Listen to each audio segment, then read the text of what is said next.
Voici le corrigé d'exercice 5 du brevet des collèges Amérique du Nord de juin 2016. C'est une lecture graphique avec des fonctions affines. Voilà. Donc bon travail, et dès que vous avez bien réfléchi, vous passez à la correction.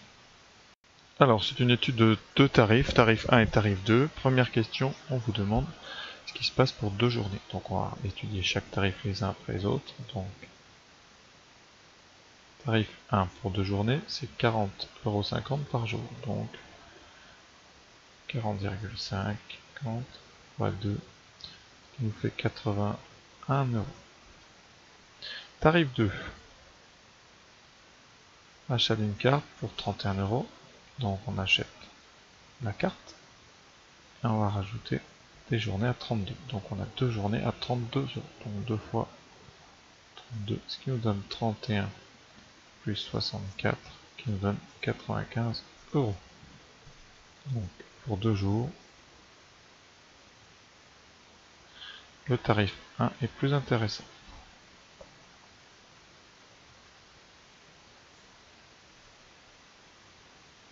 Pour l'instant, rien de bien compliqué.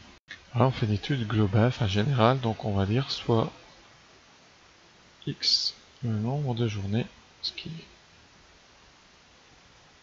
quand on fait comme ça une étude générale, il faut poser une variable x de journée de forfait.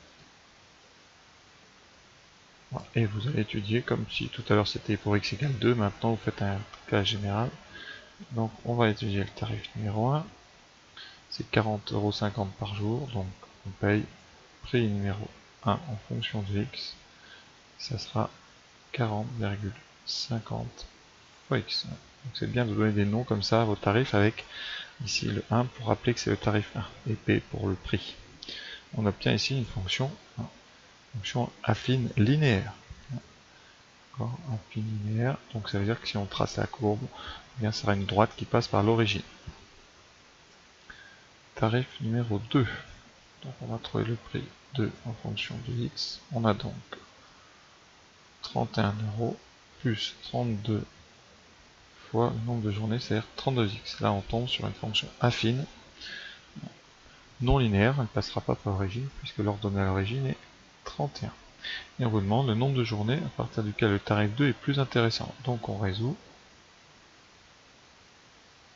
T P2 de x inférieur à P1 de x. C'est une inéquation. Alors on remplace, donc P2 c'est 31 plus 32x. On veut que ça soit strictement plus petit que 40,5x. Alors là, il y a plusieurs façons de résoudre. Moi je vais mettre bien, les x à gauche et les constantes à droite, ce qui me donne par des soustractions successives 32x moins 40,50x inférieur à moins 31.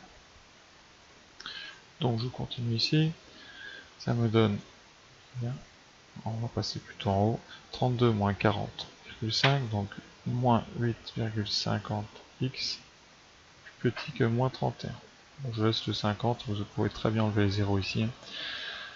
Quand je vais le faire si vous préférez, voilà, ça fait ça.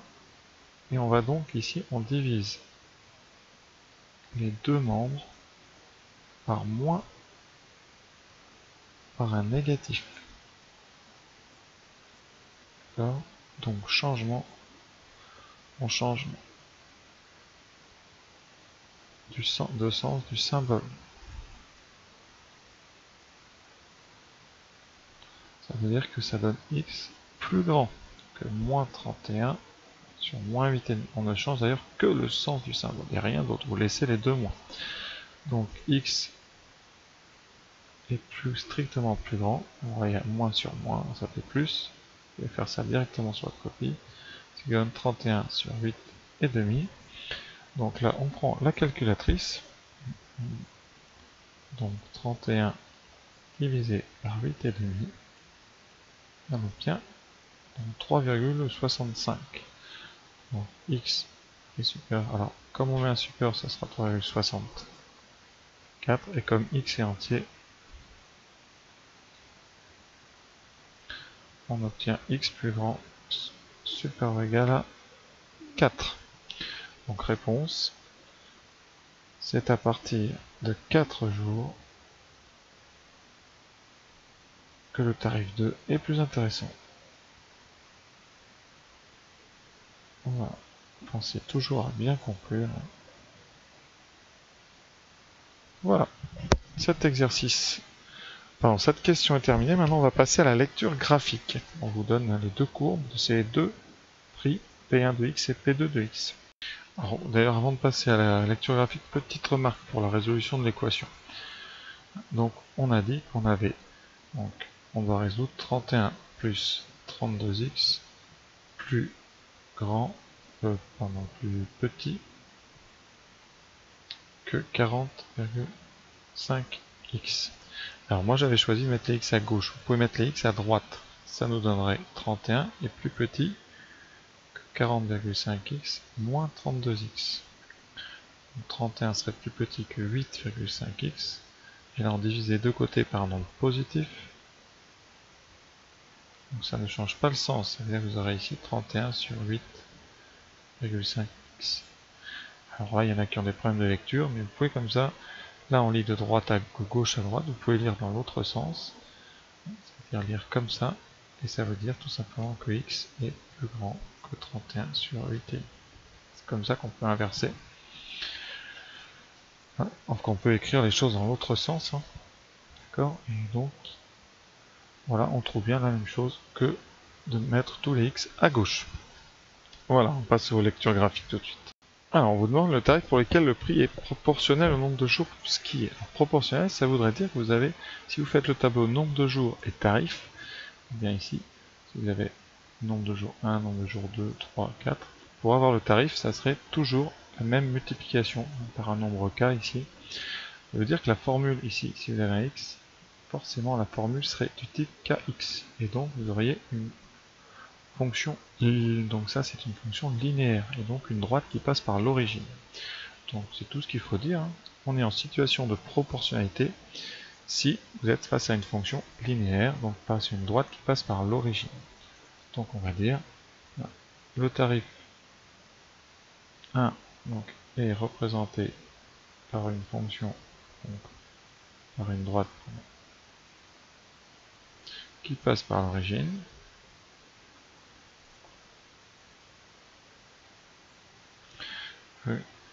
Il s'agit donc d'une fonction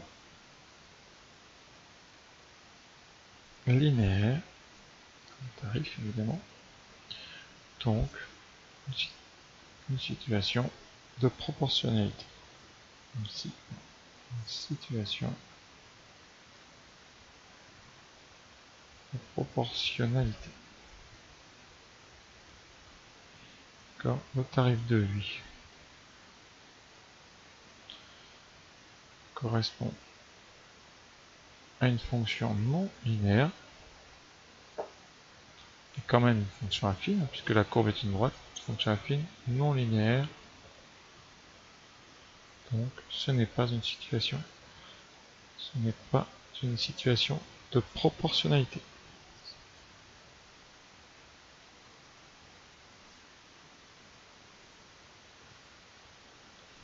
Voilà. Je crois qu'on ne peut pas répondre autre chose que ça, on peut plus détailler encore, mais maintenant, estimation de la différence de prix entre les deux tarifs pour 6 jours de ski. Alors on va lire, c'est vraiment graphiquement, hein. Donc 6 jours c'est ici, on va essayer, donc ici en pointillé, vous allez chercher les deux points qui correspondent, vous avez pour le tarif 2 et pour le tarif 1. Et donc la différence est très simple, eh bien c'est cette distance ici. Ça, c'est donc la différence entre les deux tarifs, donc c'est l'écart de tarif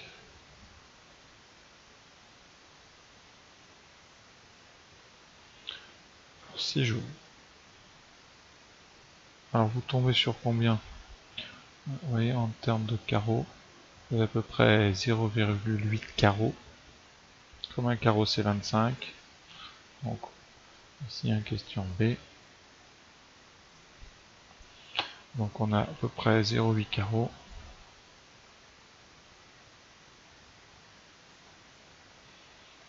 Avec un carreau, donc il n'y a pas d'X. Donc comme c'est 25 par carreau, Vous faites 0,8 fois 25, ça fait à peu près 20. 20 euros. 20 euros d'écart. D'accord, voilà, donc vous pouvez dire quoi? Eh bien, on vous demande pas de l'expliquer forcément, mais voilà, hein, vous pouvez dire que l'écart correspond à la différence de hauteur entre les points des courbes de tarif 1 et tarif 2 qui sont situés à x égale 6. C'est-à-dire ici mon point M2 et le point M1. Alors, je réexplique vraiment. Donc, vous prenez x égale 6 ici, vous l'envoyez là-haut, vous cherchez les deux points ici qui comptent, c'est-à-dire lui et lui, et vous mesurez cette distance-là. Cette distance-là, c'est l'écart entre les deux courbes. Et comme c'est la courbe noire qui est plus haute, ça veut dire que c'est le tarif 1 qui est plus cher, de 20 euros par rapport au tarif 2. Donc on vous demande le nombre maximum de jours de ski qu'il peut faire avec 275 euros. Donc là, au lieu d'utiliser l'axe horizontal, on va utiliser l'axe vertical. Donc ça, c'est notre 275. On va regarder ici jusqu'où on peut aller. Alors pour le tarif 1, on va faire au maximum, donc on est juste avant 7, donc c'est au maximum 6. Et le tarif 2, on va aller jusqu'à 7,6, donc on va aller à 7. Donc le jour maximum, hein, ici, c'est 7 jours avec le tarif 2. Donc je réexplique. Ici, c'est votre budget. Voilà, ça c'est donc le prix en euros. On va chercher sur les deux courbes. Le tarif 1 vous dit qu'avec 275 euros, vous pouvez arriver ici. Donc, comme c'est des jours entiers, vous faire au maximum 6. Il vous manque un petit peu pour faire le 7e. Faire 7 jours avec le tarif 1, il faudrait monter jusque là. Donc à 280 à peu près. Et avec 275, donc vous allez sur le tarif 2, vous êtes un peu plus à droite. Donc vous allez, en projetant ici, aller un peu plus loin. On tombe vers ici. Et donc, eh bien, vous pouvez faire jusqu'à 7 jours. Vous pouvez pas faire 8, il vous manque un petit peu, là, il vous manque cette hauteur là, vous voyez. Donc voilà, alors j'espère que c'était assez clair. Hein. Voilà. Donc je vous souhaite une bonne fin de journée à tous. Et à bientôt pour d'autres corrigés du brevet des collèges.